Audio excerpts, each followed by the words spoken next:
আসসালামু আলাইকুম, আমি রুমা মাহমুদ। আমার পেজ রুমাশালা স্কুল থেকে। সবাই কেমন আছো আপুরা? আলহামদুলিল্লাহ আমি ভালো আছি। আচ্ছা, আজকে আমি তালপাট কাটিং করে দেখাবো। আমার তালপাট কাটিংয়ের কাগজের রুলসগুলো অনেক আপু দেখেছো, অনেক পছন্দ করেছো। অনেকেই বলেছো আপু কাগজে না দেখিয়ে সরাসরি দাও। দেখো, কাগজে দেখানোর অর্থ হচ্ছে যে পারফেক্ট শেপ শেখা, প্র্যাকটিস করা। যেহেতু আমার আপুদেরকে আমি একটু ভালোভাবে শেখাতে চাই, তাই কাগজে প্র্যাকটিস করে, কারণ কাপড় তো একবার কাটলেই শেষ, তাই না? তো যখনই আমাদের কাপড় কাটাটা কাগজ কাটাটা ভালো হয়ে যায়, হাতের মধ্যে যেই দক্ষতা সেটা চলে আসে, কাটার দক্ষতা চলে আসে, এরপর কিন্তু আমরা খুব সহজে কাটতে পারি। যেমন আমি তালপাট কাটবো আমার কাস্টমারের কাজে, এবং তোমাদের সাথেও সেটা শেয়ার করব।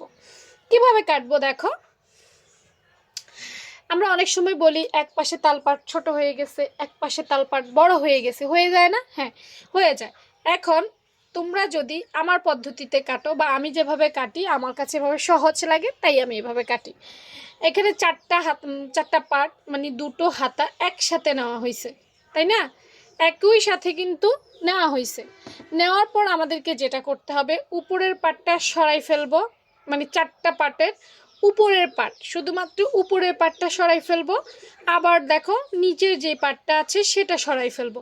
মাঝখানে যে দুটো পার্ট আছে, এই যে দুটো পার্ট, শুধুমাত্র এই দুটো পার্ট কাটিং করব। কতটুকু কাটিং করবা কেউ ভাইবো না আমি আন্দাজে কাটিং করতেছি, না, আমি আন্দাজে কাটিং করতেছি না। ওই যে কাগজের মধ্যে যতটুকু প্র্যাকটিস করেছি ততটুকুই কাটতেছি, কারণ আমি কাটতে কাটতে অভিজ্ঞ হয়ে গেছি। এখন তার আমার মাপামাপির দরকার নেই।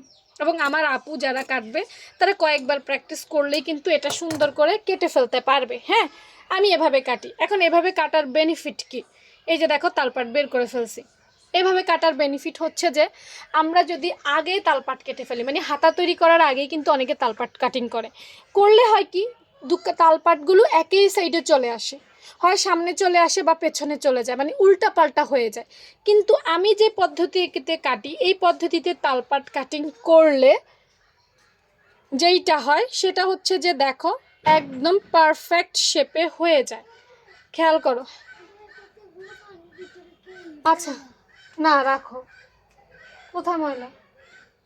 হ্যাঁ, ভেতরে একটু ময়লা আছে, দেখা যায়।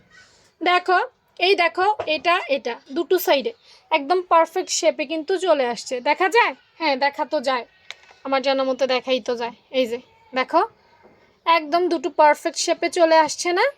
কোনো ভুল হওয়ার সম্ভাবনা থাকে, এখানে যতটুকু কাটছি এখানেও ততটুকু কাটছি।